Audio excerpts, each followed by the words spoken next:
Ole Kisio, Ole Gapian, Nkayak Ole Gadatwa, Serebe Ole Nkere, Nubi, Arap Chuma, Geshinga, Makimei, Washira, Gadhera, Aga Khan, and Vido. Mai Madadi Army.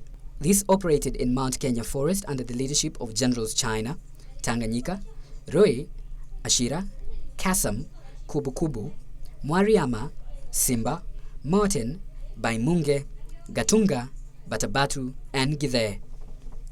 The Mburu Gebo Battalion. This operated in the Rift Valley under the leadership of Generals Kimbo, Gateru, Muraya Mbudhia, and Baria Kaniu. The Kenya Revolution Battalion. It operated in Nyeri countryside under the leadership of Generals Kariba, Ndaya, Mukura, and Kamami. The Gikuyu Iregi Battalion. This one operated in Muranga under the leadership of Generals Matenjagu Nganga, Kago, Ihura, Nyoro, Karuri, Gikonyo Kanyongi, and Gishohi Ngero. The Town Watch Battalion, which operated in all urban centers under the leaderships of Generals Enoch Mwangi, Mohamed Mathu, Mwangi Toto, Ogutu, Kariuki Chotara, and Kareithi, the Gikuyu and Mumbai Trinity Army. This one composed of all individual Kenyans who sympathized and supported the Mau Mau movement in any way possible, and the best known supporter was Chief Mukudi of Western Kenya. General China later formed a 9th Battalion named the Heka Heka on the Mount Kenya front for tactical reasons. Its generals were Abasweni and Montgomery. Once the 8 armies were identified, Kimathi, assisted by the 12 members of the KDC Executive Committee, worked tirelessly to consolidate the armed movement in the forest, reserves, and the towns.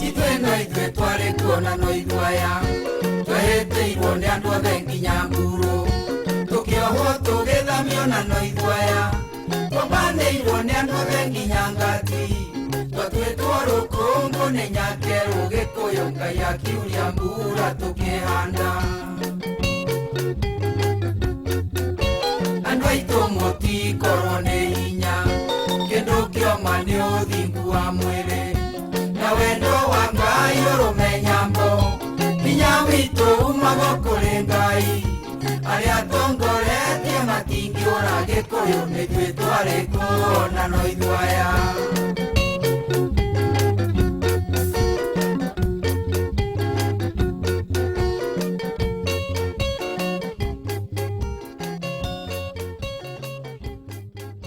Kimathi sent directives to frontline commanders and coordinated all military activities in both Nyandarua and Kirinyaga war fronts. Camp rules were sent to all top camp commanders so that they could enforce them. More meetings were held in Nyandarua in order to draw out war strategies on how to simultaneously fight the colonialists with another subversive group sponsored by the colonialists called the Music Society. The Music Society came around in early 1953. It had been sponsored by the colonialists in an attempt to create confusion in the Mau Mau movement. The group administered oaths to its members and played music during its meetings. Its major objective was to penetrate the Mau Mau intelligence machinery and expose the movement's secrets to the colonialists. Luckily, due to Kimathi's foresight, the colonialists did not succeed. This was because all the society's leaders were arrested and tried in the People's Supreme Court and found guilty of the crimes that they had committed and were summarily executed. Between August and November, Kimathi drafted the Kenya Land and Freedom Army Charter, which composed of about 80 articles. The charter was an attempt to elucidate the revolutionary political and military stand of the Mau Mau movement. These articles were addressed to top political leaders in Kenya, Africa, to British authority in London and other nations abroad.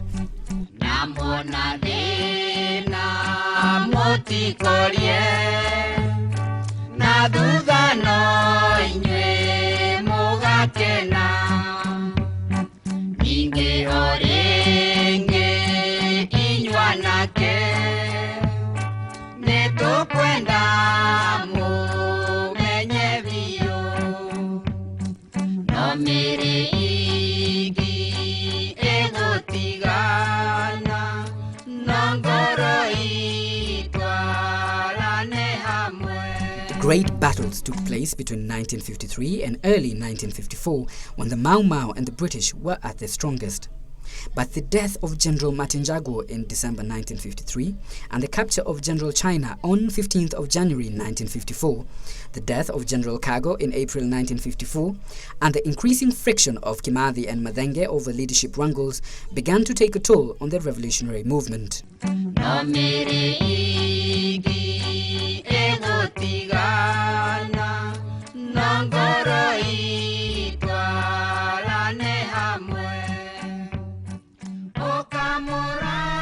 January 5th, 1954, and after the capture of General China, Kimathi set up a conference which was held at Karathi in Nyandarua. This was necessary in order to develop new war strategies. It was when debating with the militant leaders and patriots that the idea of separating military and administrative affairs was hatched. Members of the KDC Executive Council, in agreement with the Kenya War Council, proposed formation of a legislative body where members of all nations in Kenya could be represented. The result of this suggestion was the formation of the Kenyan Parliament, with Field Marshal Dedan Kimathi as the proposed head of the new government and the Prime Minister. This automatically altered its status and role within the movement. His previous role as the Commander-in-Chief of all the Kenyan Land and Freedom Armies was left to his deputy, General Macharia wa Kimemia, who was now elected as the new overall military leader of the armies. The information given to the British by General China under torture proved to be very valuable to the foe and disastrous to the Mau Mau movement. It is from this information that the British devise a systematic way of weakening the movement. In April 24, 1954, the British launched a military campaign in Nairobi and other parts of the country nicknamed Operation Anvil. All urban centres and villages in the central region, including Embu, Rift Valley and Meru, were swept. Thousands of innocent children, women and men were arrested and herded into death camps without any due legal process, where they were later savagely tortured. Many innocent civilians died in the camps. The rest of the remaining population were herded in masses in fortified concentration villages. This was a futile but calculated move by the British to thwart the wave of nationalism sweeping over the country. It is against this background of constant harassment and mass detention of Nairobi militants such as the Kenya War Council Chairman Eliud Mutonyi, the General Secretary Isaac Maina Gathanju, General Enoch Mwangi, Gishohi wa Githua, that the Mau Mau headquarters was moved from the Mathare Valley to Nyandarua Forest, where it was merged with the Kenyan Parliament under the leadership of Kimathi. Therefore, Kimathi automatically became the undisputed overall leader of the national liberation struggle.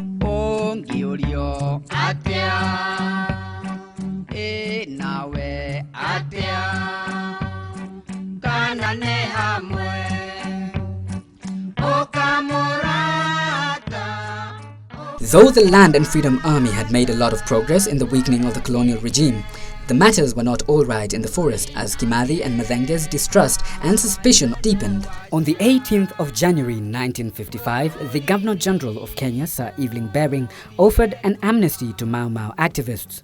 The offer was that they would not face prosecution for previous offences but may still be detained. Kimathi rejected this offer. Mathenge and his opportunistic and naive splittist group, calling itself the Kenyan League, however, decided to contradict Kimathi by agreeing to negotiate secretly for a peace deal with the British. When Kimathi came to know of this later, he ordered the arrest of the 24 top leaders of Mathenge's camp. Unfortunately, they escaped from the cell before the People's Supreme Court had time to pass judgment on them. The perverse act by General Mathenge regrettably brought to the fore the hidden contradictions between the two leaders.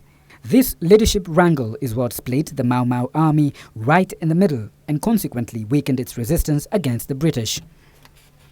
As if things were not desperate enough, Kimathi suffered another blow when his deputy, Field Marshal Macharia wa Kimemia, was killed early November 1955 and his brother, Captain Wambararia, captured in early 1956. He had already lost his brother Wagura back in 1954 in the Battle of Mathare. By early 1956, both the Land and Freedom Army and the British Army were war-torn, the British having failed militarily to exterminate Mau Mau as had earlier imagined.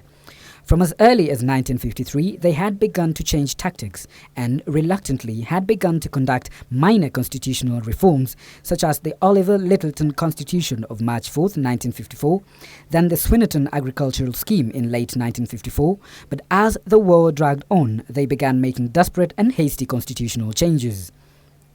They encouraged formation of district-level political parties all over Kenya except in Central Province in 1955 and especially with the rise of Kiama Kiamwenge, the Council of the People. In June 1956, a program of land reform increased the land holdings in the country, and this was coupled with the relaxation of the ban on Africans growing coffee, a primary cash crop. In the cities, the colonial authorities decided to dispel tensions by raising urban wages, thereby strengthening the hand of moderate union organizations like the KFRTU. By late 1956, the British had granted direct election of African members to the Legislative Assembly, followed shortly thereafter by an increase in the number of African seats to 14.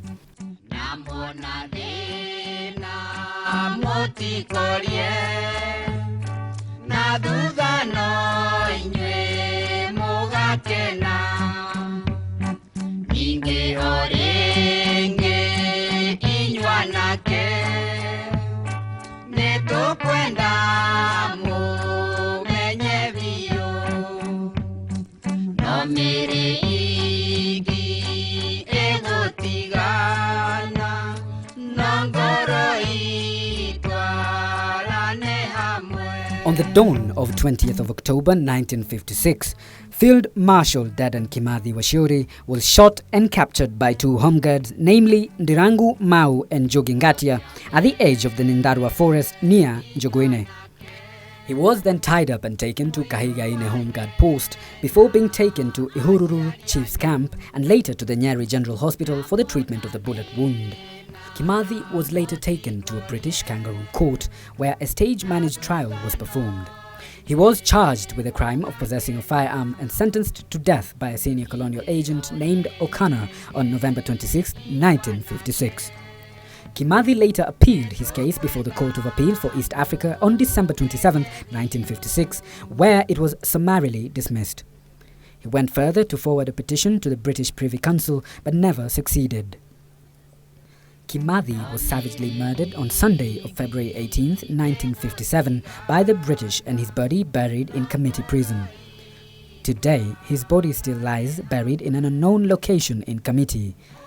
This remains so because of lack of political goodwill by the government of the day.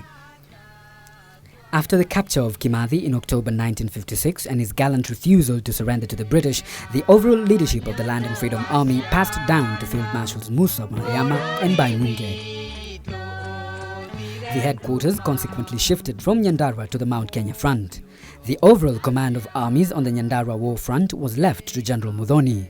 The three leaders, assisted by General Chui, waged war against the British till the colonialist was finally expelled from Kenya in 1963 and Kenya regained its independence after more than 70 years of slavery and oppression. Kimathi and Mau Mau are today celebrated as national heroes who fought for Kenya's independence and destroyed the British colonialism in Africa. Millions of Kenyans celebrate Kimathi's Day on February 18th of every year. Though it has not been made a national holiday by successive regimes, many streets in Kenya are named after him. The best known is Kimathi Street in Nairobi, where a statue of him is also erected. The Dedan Kimathi University in Nyeri is also named after him. The hero's name and fame will last forever in the world history. Omondo adie kwa omoshe Nambona dena motikorie Na duda no inywe mogakena Inge orenge inywanake Neto kwenda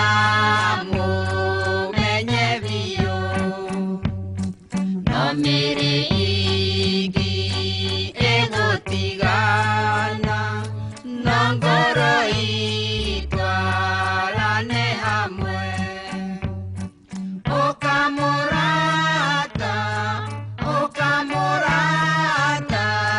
twaranerie Turi na kieha nyondo wasiana Borori